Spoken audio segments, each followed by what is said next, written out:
ॐ भूर्भुवस्वः तत्सवितुर्वरेण्यं भर्गो देवस्य धीमहि धियो यो नः प्रचोदयात्।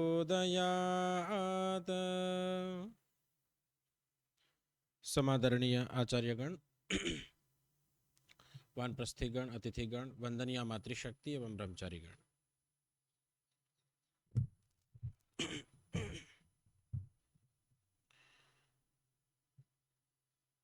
हम सभी जीवन में शिक्षित होते हैं और शिक्षा पाने के लिए अलग अलग प्रकार की पढ़ाई करते हैं।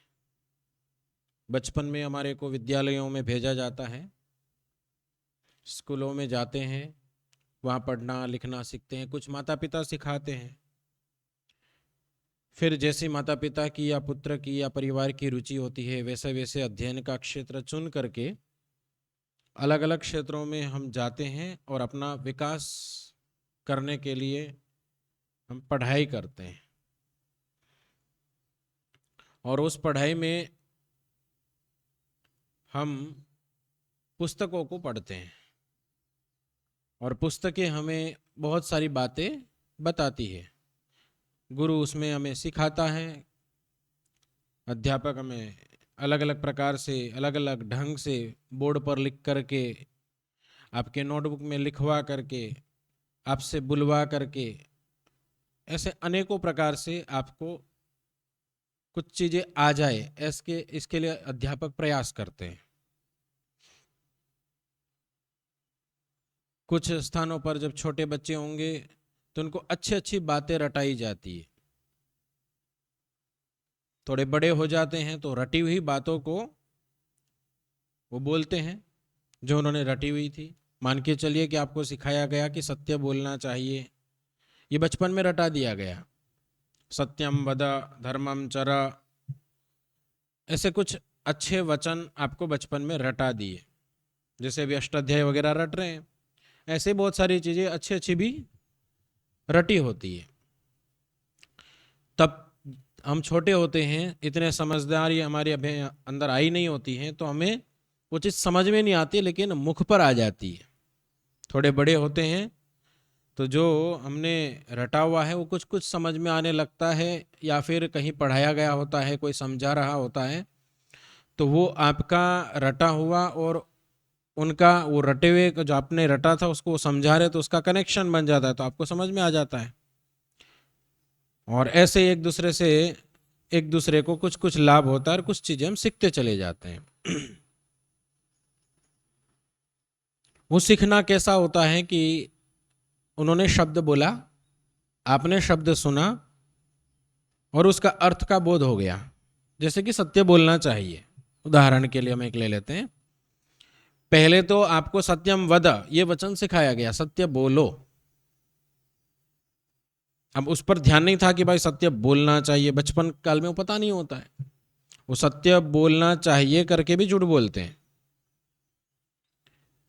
फिर थोड़े बड़े हो जाते हैं तो सत्य बोलना चाहिए, ये पता चला कि सत्य क्या होता है ये तो पता चल गया, पर फिर भी झूठ बोलते हैं।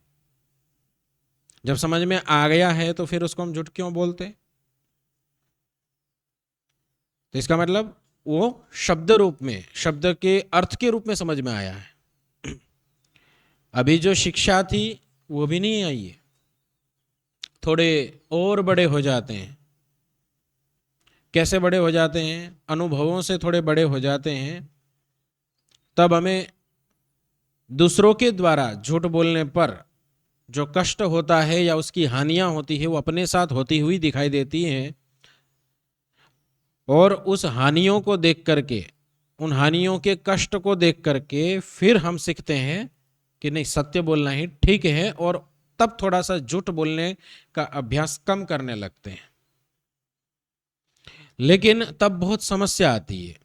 उस झूठ को छोड़ने के लिए समस्या बहुत अधिक आती है। क्या? वो छूटता नहीं है, क्योंकि वो आदत में आ गया होता है। आप थोड़ा सा निरीक्षण करना, कई बार इतना आदत में आ गया होता है कि बिना काम के भी झूठ बोलते हैं, उससे कोई हानि नहीं होने वाली, हमारे को इतना डर नहीं है किसी चीज का, लेकिन बस आदत में है, अभ्यास में है, उसलिए हम झूठ बोलते हैं। कुल मिलाकर के मैं कहना यह चाह रहा हूं कि जब हम पुस्तकें पढ़ते हैं तो उसके साथ साथ हमारी बहुत सारी आदतों पर भी हमें ध्यान देना होता है।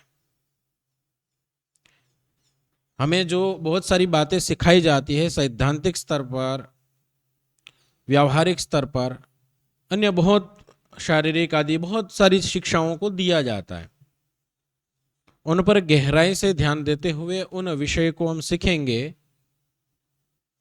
तो उसका लाभ ले पाएंगे, और तो वास्तव में वो शिक्षा आएगी, नहीं तो शाब्दिक ज्ञान मात्र होगा। शाब्दिक ज्ञान की परंपरा चलती है, वेद को हम रटा रहे हैं, वो रट रहे हैं और वो अगलों को रटाएंगे, तो ये तो रटने की परंपरा हो गई, इससे कोई शिक्षा नहीं आ रही। ठीक है, इसके कुछ लाभ होंगे वो ठीक है, पर इतने से आपकी शिक्षा पूरी होगी ऐसा नहीं है। शिक्षा पूरी करने के लिए उस विषय का अपने अंदर आना आवश्यक है। हम किसी विषय वस्तु के प्रति इतने हठी हो जाते हैं, इतने दुराग्रही हो जाते हैं कि जैसा मैंने समझ रखा है, जैसा मैंने जाना है, जैसा मैंने समझा है, वही विषय वैसा ही है, हम दूसरों का सुनना नहीं चाहते। एक आदत पड़ गई तो ये आदत भी आपकी सब स्थानों पर कार्य करेगी और आप परेशान होंगे।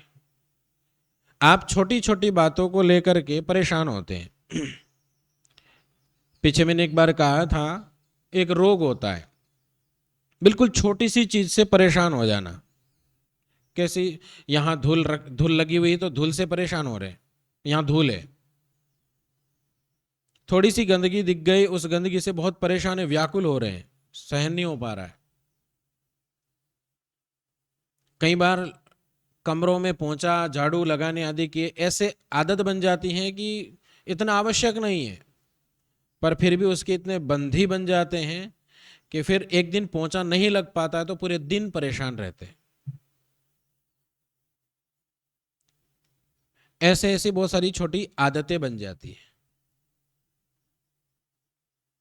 किसी को बिस्तर में पड़ने की आदत बन गई तो बिस्तर में पड़े रहेंगे, और वो बिस्तर में पड़े रहेंगे, उसी में उनको आनंद है। यदि वो उठ गए तो उसको कष्ट होगा। अब वो उठ गए तो भी वो मन में ये सोचता रहेगा कि आज तो नींद ही पूरी नहीं हुई, पूरे दिन उसी से परेशान रहेगा। आदत बन गई। अलग अलग विचित्र आदतें होती हैं हमारी, क्योंकि हम प्राणी विचित्र है। कैसे विचित्र प्राणी हैं हम? जितने भी आपको मनुष्य से इतर योनियां जितनी भी दिखेंगी, उन योनियों को परमात्मा ने उस तरीके से रचा है, परमात्मा ने उस ढंग से बनाया है कि वो अपने आप सीखते हैं, अपने आप जीवन यापन करते हैं और चले जाते हैं। किस लिए कर रहे हैं, क्यों कर रहे हैं, किसी को कष्ट पहुंचाने के लिए जानबूझ के कर रहे हैं, ऐसा कोई भाव उनके अंदर नहीं होता है, क्योंकि उनका सीमित ज्ञान, सीमित स्तर और उनका सीमित प्रशिक्षण है। पर हम एक विचित्र प्राणी हैं कि अच्छा सिखाने के बाद भी हम कैसे बुरा कर सकते सोच सकते हैं, क्योंकि हमारे पास बुद्धि है और हमारे पास दोनों प्रकार का ज्ञान है। एक प्रकार का ज्ञान दिया जाता है तो दूसरा हम अपने आप इकट्ठा कर लेते हैं। ऐसे हमारे इस योनि के अंदर, मनुष्य योनि के अंदर विचित्रता है।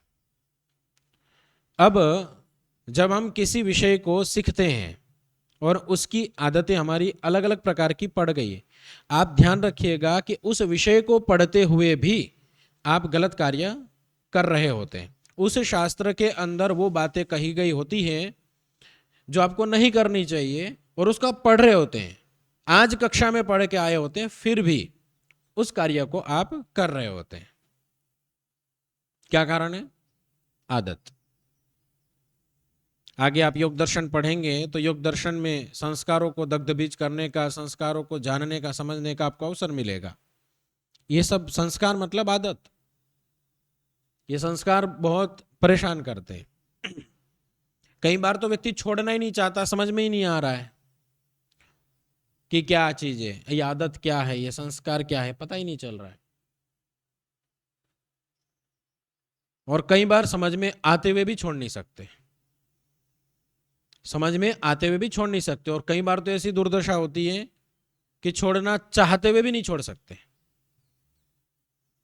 इतना उसका प्रभाव होता है हमारे ऊपर। हम उससे परेशान हैं और हम चाहते हैं कि इसको हम निकालें अपने अंदर से, लेकिन नहीं निकलता है।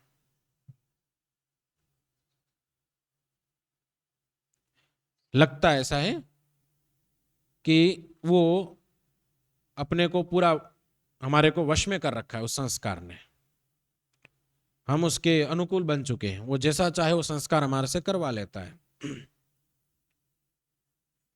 और ये सब कुछ पढ़ते हुए होता है।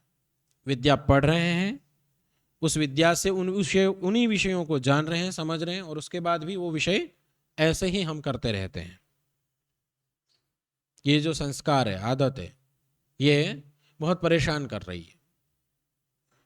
आश्चर्य यह है कि हम दूसरों को पढ़ा भी देते हैं फिर भी परेशान रहते हैं, दूसरों को समझा देते हैं फिर भी परेशान रहते हैं।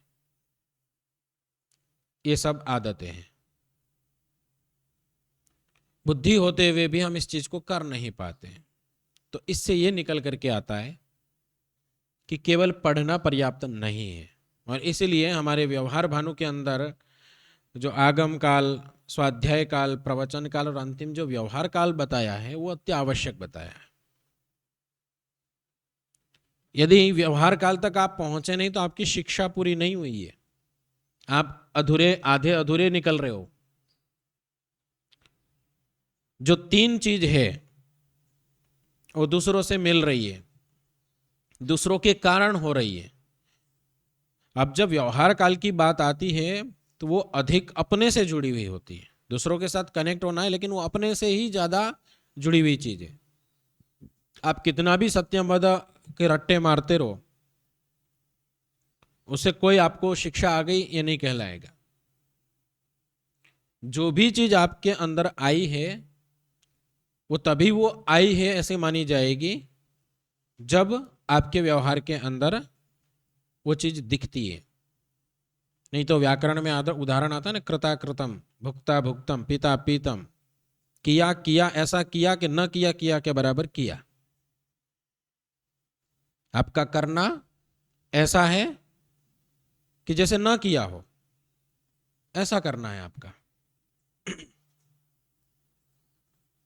तो इसी प्रकार का हमारा पढ़ना भी होता है कि हमने पढ़ा, ऐसा पढ़ा, न पढ़ने के बराबर पढ़ा, क्योंकि जो पढ़ा वो हमारे व्यवहार में नहीं है। तो बहुत सारी बातें हम सीखते हैं और उन बातों को सीखते हुए उनको व्यवहार में उतारने का भी प्रयास करना चाहिए। यदि जो हम पढ़ रहे हैं उन बातों पर विशेष ध्यान नहीं जा रहा है और खासकर सैद्धांतिक बातों पर ध्यान नहीं जा रहा है तो उसकी कितनी हानि हो सकती है उसकी कोई कल्पना नहीं है। यही शास्त्रों को पढ़ते हुए कुछ लोग योगी बन जाते हैं, इन्हीं शास्त्रों को पढ़ते हुए कुछ लोग कर्मकांडी बन जाते हैं, और इन्हीं शास्त्रों को पढ़ते हुए कुछ लोग कर्मकांडी कसाई बन जाते हैं। वही पंक्तियां हैं, जिन पंक्तियों को पढ़ करके कोई अपने जीवन का उत्थान कर रहा है, लेकिन वही शास्त्र, वही पंक्तियां न समझ पाने के कारण, व्यावहारिक स्तर पर उसको न घटाने के कारण, केवल जैसा लिखा है, केवल जैसा कहा जा रहा है और जैसा कर रहे हैं सामने, बस वैसा करना है, उसको अपने ढंग से, अपनी रीति से नहीं समझा। तो आप लोगों ने सुना भी होगा, अनेकों याग होते थे आज से कुछ समय पहले, अब तो थोड़े से नियंत्रित हैं। तो उन यागों में वही याज्ञिक लोग बड़ा हवन कर रहे हैं, करोड़ों रुपए खर्च कर रहे हैं, पूरे ईश्वरमय होकर के कर रहे, भक्तिमय होकर के कर रहे हैं, और वहीं पर कोई ऐसी पंक्ति आती है तो बकरी का देह ले लेते हैं, बकरी को मार देंगे, या अन्य अलग अलग प्रकार के जीव आदि के आजकल भी बहुत सारे जीव चढ़ाए जाते हैं। कहीं भैंसे चढ़ाए जा रहे हैं, कहीं गाय चढ़ाई जा रही, कहीं बकरी चढ़ाई जा रही, कहीं आदमी तक चढ़ा दिए जाते हैं। ये किस लिए होता है? पढ़े तो होते हैं, समझदार भी हैं, ऐसा नहीं कि समझदार नहीं, लेकिन वो जो पढ़ा था ना, वो अपनी समझदारी से पढ़ा था। उसको सैद्धांतिक दृष्टिकोण से जैसा समझना चाहिए उसको समझाया नहीं गया या वो समझ नहीं पाया, तो क्या होने लगता है? फिर उसके कर्म जो है वो सारे पाप से भरे हुए हो जाते हैं। आश्चर्य है, जिन शास्त्रों को हम पढ़ते हैं उन शास्त्रों को पढ़ते हुए हम कहते हैं ईश्वर निराकार है। उन्हीं शास्त्रों को पढ़ते हुए अन्य अनेक ऐसे लोग हैं जो ईश्वर को आकृति दे देते हैं। और इससे बड़ा आश्चर्य यह है कि स्वयं आकृति देते हैं या मार्केट से उसको खरीद करके लेकर के आते हैं, पैसे दे करके उसको खरीद के लेके आते हैं, और खरीद के लाने के बाद में उससे हाथ जोड़ करके फिर मांगते हैं, उसको खरीद के लाए हैं। और आपको ये करते हुए कौन लोग मिलेंगे? पंडित लोग, जो शास्त्रों को पढ़े हैं, ऐसे लोग। ऐसा क्यों होता है? शास्त्रों को तो पढ़े हैं, पंक्तियों को तो पढ़े हैं, पढ़ना आता है, समझना भी आता है, लेकिन व्यावहारिक स्तर पर उसको जीना नहीं आता है। आप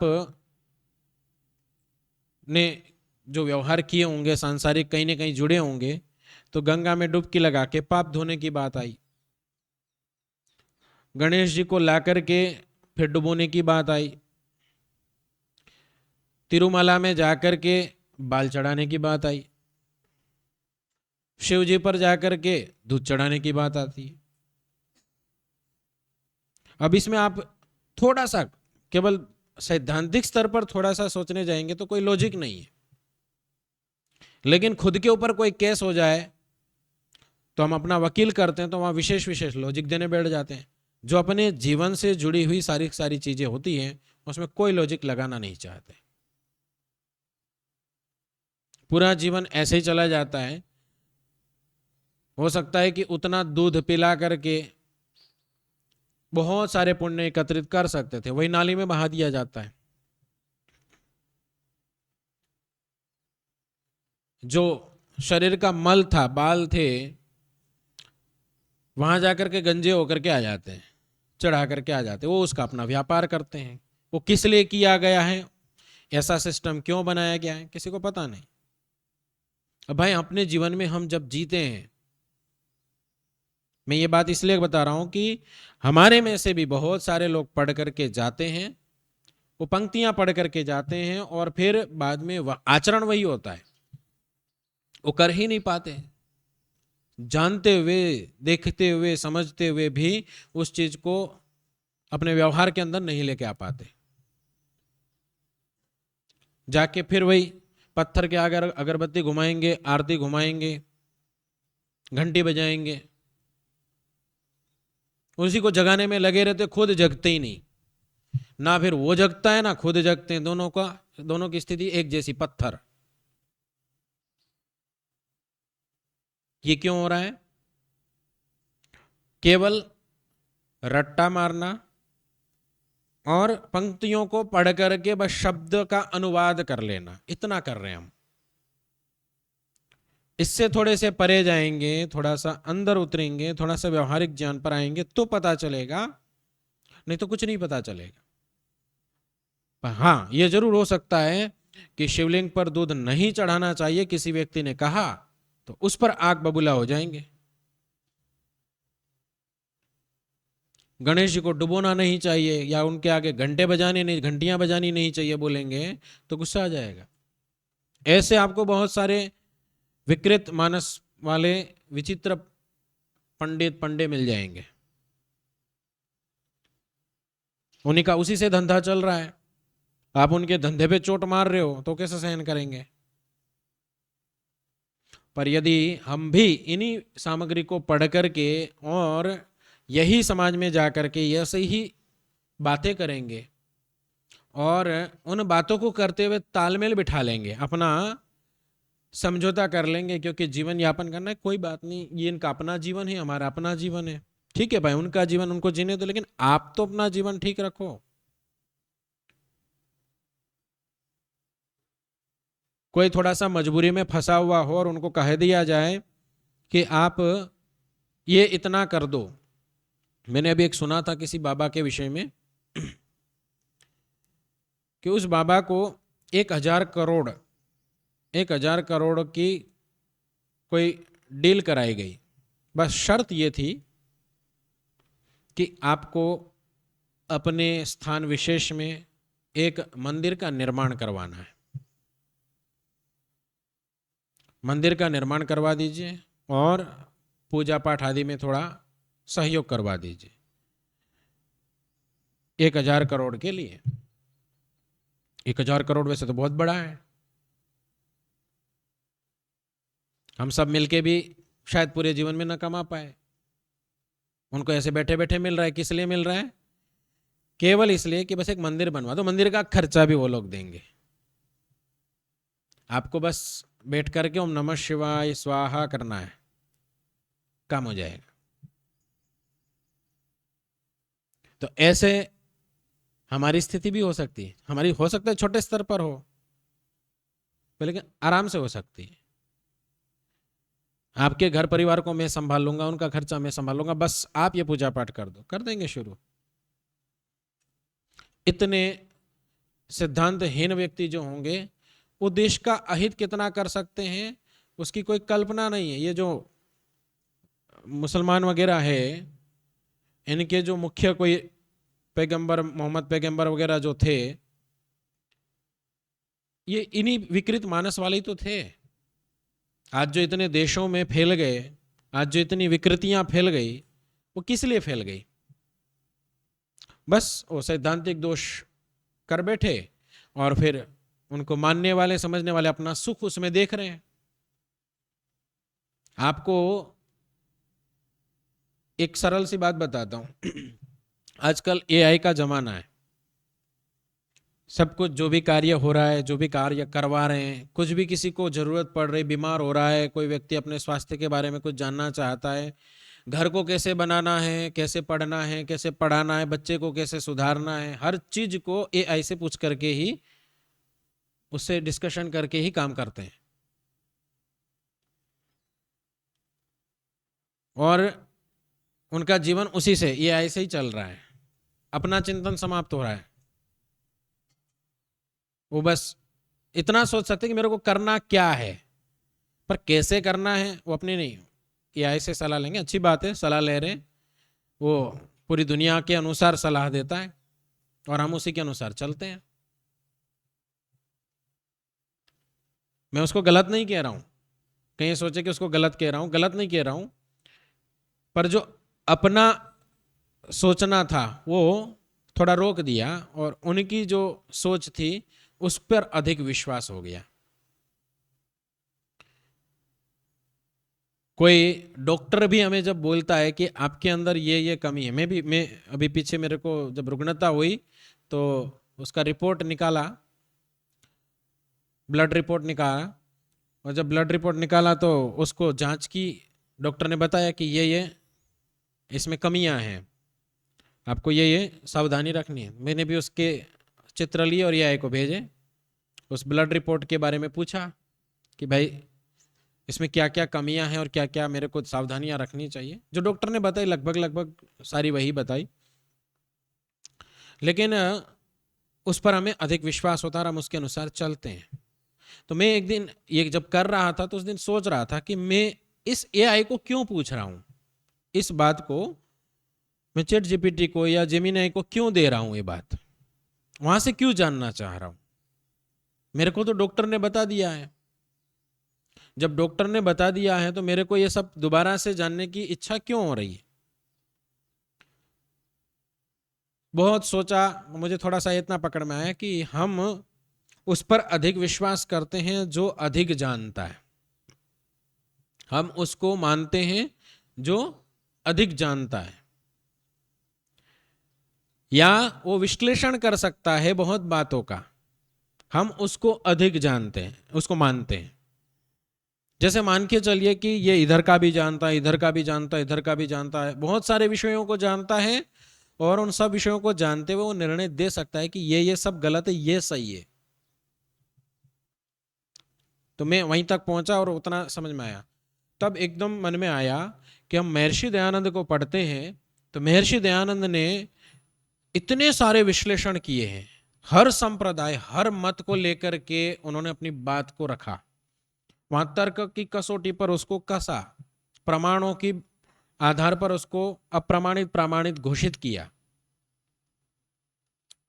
तो जो आर्य समाज के जो सिद्धांत है वो इतने सटीक क्यों होते हैं, ये बात समझ में आई। आर्य समाज जिन बातों को स्वीकार करता है वो सही क्यों होता है, उसको कोई गलत क्यों नहीं ठहरा पाता है। जो गलत ठहराता है वो केवल शब्दात्मक ठहराता है, तर्क के आधार पर सोचने जाएंगे तो गलत नहीं हो पाता है। क्या कारण है, ये सोचा तो यही कारण मिला मेरे को कि महर्षि दयानंद ने क्या किया था, सभी मत संप्रदायों को लिया, उनके अंदर क्या सत्य है और क्या असत्य है इसको समझा, जो सत्य है वो सत्यग्राही बन करके उसको लिया, जो असत्य है उसको छोड़ा। ऐसे ऐसे करते करते अंतिम में वेद तक पहुंचे और निर्णय यह किया कि इन जो अलग अलग संप्रदाय के माने जाने वाले जो ग्रंथ है उनमें जो सत्य है उसको भी लेने की जरूरत नहीं है, क्योंकि जब उसमें से भी सत्य लेने के लिए जाओगे तो साथ में मिश्रित असत्य भी आएगा। ये महर्षि जी ने वहां पर बात बोली, क्योंकि सब कुछ सत्य आपके पास है, वेद है आपके पास, आपके पास अन्य ऋषिकृत बहुत सारे शास्त्र हैं, तो आपको यहां से ढूंढने की जरूरत नहीं कि यदा यदा ही धर्मस्य ग्लानिर्भवति भारत अभ्युत्थानम धर्मस्य तदात्मानं सृजाम्यहम्, मतलब ये तदात्मानं सृजाम्यहम् क्या चीज है। जब जब धर्म नष्ट होता है तब तब मैं उत्पन्न होता हूं, तो ये उत्पन्न होने वाली बात को सिद्ध करना है, तो इसको किस ढंग से कैसे सिद्ध किया जाए। भाई सीधी सी बात है कि यहां पर जिस तरीके से आम समाज सोचता है वो सोचना बिल्कुल गलत है। धर्म की ग्लानि हो रही, तो आज तो हर जगह पैदा होने की जरूरत है। सबसे पहले साउथ अफ्रीका में कृष्ण को पैदा होना चाहिए, नहीं हो रहे। पाकिस्तान में सबसे पहले पैदा होना चाहिए, कृष्ण को नहीं हो रहे। ऐसे थोड़ा सा अभी सोचेंगे, थोड़ा सा अभी हम विचार करेंगे तो चीजें नहीं हो रही है। लेकिन हमारी नजर कहां जाती, जो हमारे को अच्छा लगता है हम उस चीज को मानते हैं, उसी चीज को स्वीकार करते हैं। हाँ ये व्यक्ति ठीक कह रहा है, क्यों, क्योंकि मैं भी ऐसा मानता हूं और ये मेरे सपोर्ट में है, ये मेरे सपोर्ट में है, इसलिए ये व्यक्ति ठीक कह रहा है। ये आजकल के समाज की बातें चलती है। कई सारे न्यूज जो होते हैं वो डिबेट करवाते हैं, और डिबेट करवाते समय वहां कई सारे संतों को भी, साधुओं को भी, बाबाओं को भी बुलाते हैं। जब साधु संत और बाबाओं को बुलाते तो वहां पर अलग अलग पक्ष बने हुए होते हैं, विरोधी पक्ष में, विरोधियों में भी कई विरोधी पक्ष बने होते हैं, लेकिन कई बार उनके आपस में मैचिंग हो जाती है। जो वो साधु बाबा या वो जो बाबा या संत जो कुछ कह रहा है उससे इधर विरोधी पक्ष वाले की बात मैच हो जाती, दोनों भाई भाई बन जाते। उससे थोड़ा सा विरोध हो जाता था, दोनों बिखर जाते। ऐसा चलता, यही हमारे साथ भी होता है। जो हमारे को अच्छा लगता है हम उस चीज को स्वीकार करते हैं, जो हमें अच्छा नहीं लगता है उसको हम फेंक देते हैं, हम उसको देखते तक नहीं है। होना ऐसा नहीं चाहिए। जब हम शास्त्रों को पढ़ते हैं तो उन शास्त्रों के अंदर बहुत सारे सिद्धांत पंक्ति पंक्तियों में सिद्धांत दिए गए हैं, और हमारा जितना भी संसार समाज सारे व्यवहार टिके हुए सिद्धांतों पर टिके हुए होते हैं। सिद्धांत गड़बड़ होता है तो सब कुछ गड़बड़ होने लगता है। और आज जो हमारे देश में या विश्व में आप देखेंगे तो ये जो विकृतियां आई है ये सैद्धांतिक दोषों के कारण से आई है। वो नहीं समझ पाए, या वो स्वार्थवशात जो उनको अच्छा लगता था उसको स्वीकार किया, बस उसी के अनुसार चलते रहे, तो आज ये स्थितियां हैं। तो कम से कम आप जब शास्त्रों को पढ़ते हैं, आप उन पंक्तियों को पढ़ते हैं, समझते भी है, तो साथ साथ में इतने भी संकल्पित हो कि किसी भी परिस्थिति में सैद्धांतिक हानि नहीं करूंगा। अपनी हानि पहले होगी, यदि सैद्धांतिक हानि करूंगा अपनी हानि पहले होगी, फिर समाज की तो होगी ही होगी। हम कितना भी कहते रहे कि ये मेरा व्यक्तिगत विषय है, पर जब वो राष्ट्र से जुड़ जाता है, देश से जुड़ जाता है, तो व्यक्तिगत नहीं रहता है। उससे यदि आपको ही केवल हानि हो रही तो ठीक है, वो व्यक्तिगत हो सकती है, पर आपके कारण अन्य अनेक लोग उस चीज को कर रहे हैं तो राष्ट्रीय हानि हो जाती है। और ऐसे जब हम पढ़ते हैं तो उस पढ़ने का मतलब कुछ नहीं बनता। हम सिद्धांतों पर इतने अडिग, सिद्धांतों पर इतने कठोर और सिद्धांतों पर चलने वाले हो तो शास्त्रों का पढ़ना वास्तव में पढ़ना है, नहीं तो उस पढ़ने को पढ़ना नहीं कहेंगे जो हमें सिद्धांतों पर चलाना भी नहीं सिखा सकता।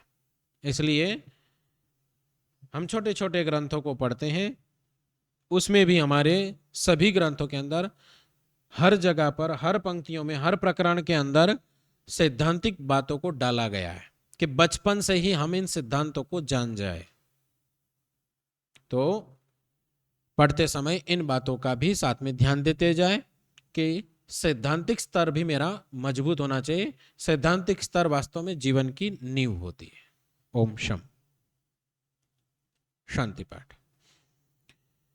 ओम द्यौः शान्तिरन्तरिक्षं शान्तिः पृथिवी शान्तिरापः शान्तिरोषधयः शान्तिः वनस्पतयः शान्तिर्विश्वे देवा शान्तिर्ब्रह्म शान्तिः सर्वं शान्ति शान्तिरेव शान्तिः सामा शान्तिरेधि। ओम शांति शांति शांति। सर्वेभ्यो नमः। सबको सादर नमस्ते जी। चलिए।